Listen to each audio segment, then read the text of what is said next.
comme ni ñu koy defee saa su ne tey nag ñoo amoon immense plaisir di recevoir ci entretien spécial bi ñu leen jagleel Charles Faye Charles nag di taskatu xibaar di journaliste moom nag lañ fas yéene àndal tey ci waxtaan bi jukki lépp lu gën a fës ci actualité nationale rawatina nag actualité politique bi ci jamono ji ñuy waajal lii di élection législative dégmal ko le 17 novembre 2024 mais laataa nag ñuy dugg ci détails Charles dañu lay nuyuwaat bàyyi la nga nuyoo ak internet Sénégal 7. waaw Cheikh maa ngi lay nuyoo bu baax a baax di nuyoo ci waa kër gi ñëpp ñoo xamante ni ñu ngi fii rawatina borom kër gi ba pare di nuyoo ñoo xamante ni ñoom ñoo ñuy seetaan am espoir que bu ñu si paree incha allah ñëpp dinañ si kontaan si suñu entrevue bu ñuy am nii. Alors on va commencer par une fausse ouverture il y a beaucoup de téléspectateurs ñoo xam ne gisatuñ la émission jàkkaarloo bi nga doon fa jouer en tout cas rôle bu extraordinaire à travers donc la pertinence des analyses ñu ne ma il faut que ñu xam exactement Charles ci lan la ne est-ce que mise au frigo la wala choix personnel la nga jël recul. Bon, Charles, je suis parti à la retraite il y a un peu plus d'1 an maintenant. Donc bu ma demee retraite j'ai accompagné quand même le Jakaarlo pendant certains près d'1 an. Et puis après j'ai jugé bon pour moi de quitter la table. Voilà fa jógee bon ba pare consacré wul si loo xamante ne moo nekk suma propre affaire. muy quoi muy Madère Post muy Madère TV. Et puis bon mon agence comme je fais pas mal de choses dans tout ce qui est coaching et tout ça. Avoir plus de temps et puis aussi il y a toujours un moment où il faut savoir quitter la table. Il faut quitter la table quand il est temps. Et la collaboration avec le groupe GFM ça s'arrête là ou bien am na lu ci des. Non je suis parti à la retraite. J'ai quitté quand je suis parti à la retraite. Alors très bien, on va parler maintenant autre chose, c'est-à-dire le président de la République Bassirou Diomaye Diakhar Faye bi nga xamante ne gis nañ ne war na def déclaration de presse ce soir à partir de 21h. Alors lan ngay xaarandi ci déclaration de presse boobu nga xam ne le chef de l'État war na ko def. Je pense que déclaration déjà par rapport à loo xamante ni xew na fii si fan yi ñu génn te ba léegi ñu ngi si avec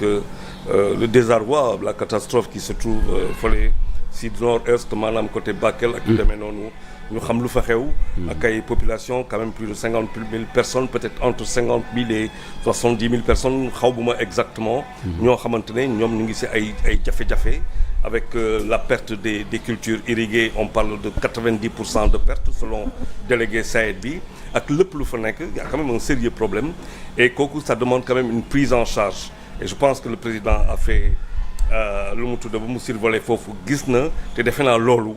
vraiment bu ñuy wax quoi c'est vrai qu'il y a des choses qui ont wax leen ko def nañ affaire mais quand même wax si daf si baax. Bon peut-être aussi qu'il y a de bonnes nouvelles à annoncer aux Sénégalais aussi parce que c'est vrai que si fan yu ñu génn bu ñu xoolee bu baax a baax à partir de la déclaration du Premier ministre c'était le 26 septembre passé. Am na Sénégal si tolof entre-temps dañu annoncé mais le lendemain il y a les obligations en dollars du Sénégal yoo xamante ne dafa dégradé. Après il y a eu Moody's après il y a beneen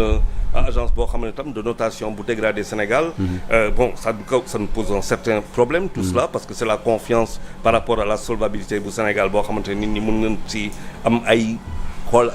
gis-gis. Mais peut-être qu'il y a une bonne nouvelle si je ne me trompe pas aussi. La bonne nouvelle selon vous ce serait quoi lan lay war a doon su fekkee bon peut-être que quand même le Sénégal était sous surveillance forte surveillance boo xamante ne dañ ko doon exercer ci Sénégal depuis quand même 2021 mooy par rapport au GAFI. Quand même c'est le groupe d'action financière parce que dañ tegoon Sénégal ci dëkk yoo xamante ni blanchiment bi voilà on parlait de blanchiment et de financement du terrorisme te loolu ñaar yooyu bu fekkente ne yaa Sénégal était dans la zone grise. Le Sénégal était dans la zone grise. Si les infos que j'ai si elles sont confirmé mooy que le Sénégal n'est plus dans la zone grise. Peut-être à partir de hier ou aujourd'hui en tout cas dans ces cas. Et donc si on a une information comme ça c'est-à-dire que c'est vrai qu'on peut avoir de grands problèmes de notation maanaam de dégradation de suñuy note mais par ailleurs bu fekkente ne tam Sénégal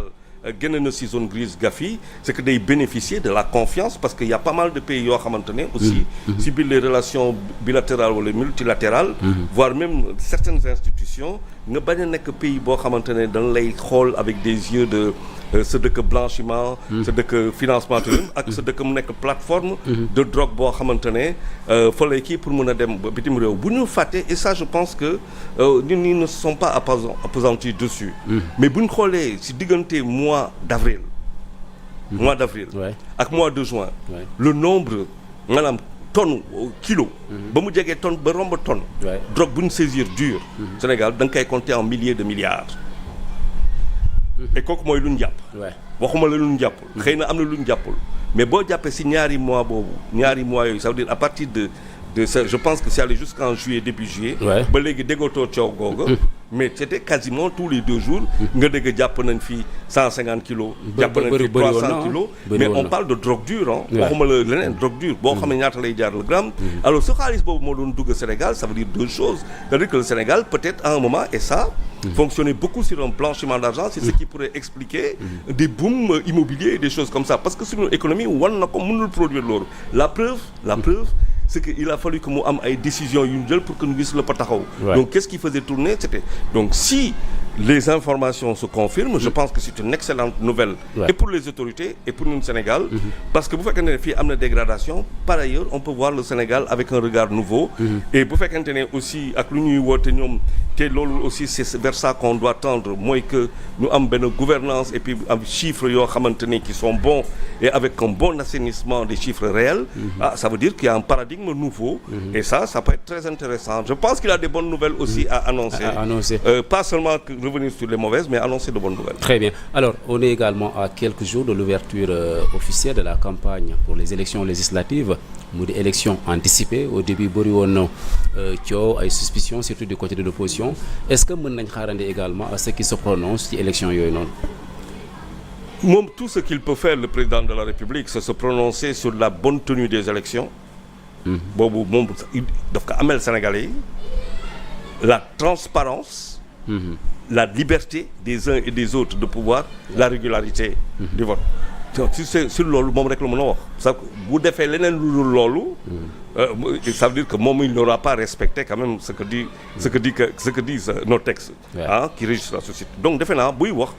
fa lañ koy xaar lu ñu doon xaar si le président Macky Sall et tous ceux qui l'ont précédé moo doon la tenue régulière d'une élection mu transparente mu libre moom la ñu dans ce propos-là moom rek la mën a wax mënul wax leneen mais l'idée d'un report est-ce que c'est envisageable gis nañ li xewoon Bakel bëgguma ci ñëw sax il y avait des leaders une tête de liste par exemple comme Barthélémy Diaz mi jàpp ne mënoon nañ ko reporter est-ce que fi yëf yi toll c'est envisageable c'est possible à l'impossible nul n'est tenu te bu ñu fàtte que quand même loolu tax ma ne la déclaration du Premier ministre le 26 septembre peut-être que ñun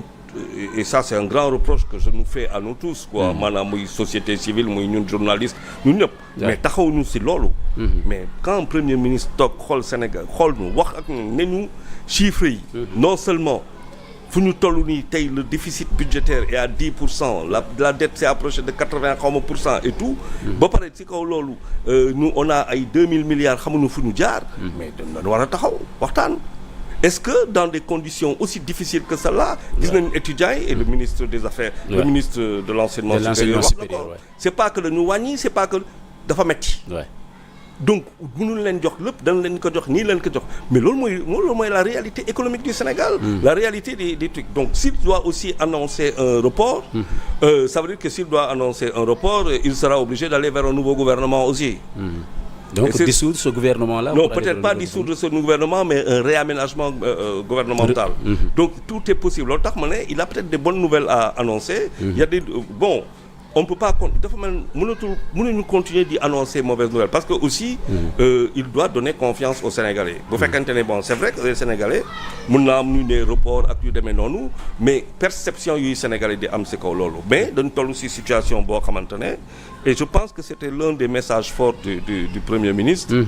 qu'on soit d'accord ou pas d'accord ak moom mooy que dafa jot ñu fagaru ñun ñëpp ñu àndandoo qu'on se mette la main ñun ñëpp dans le cambouis maintenant nag dafa laaj benn véritable message fédérateur qui réunit tout le monde et malheureusement de ce point de vue le Premier ministre n'a pas le message qui réunit justement tout le monde c'est le message qui met les gens qui se cabrent wala yu demee noonu donc le président aujourd'hui il a peut-être des choses à nous annoncer. Alors très bien, en parlant de ce premier ministre là gis nañ ne fan yi weesu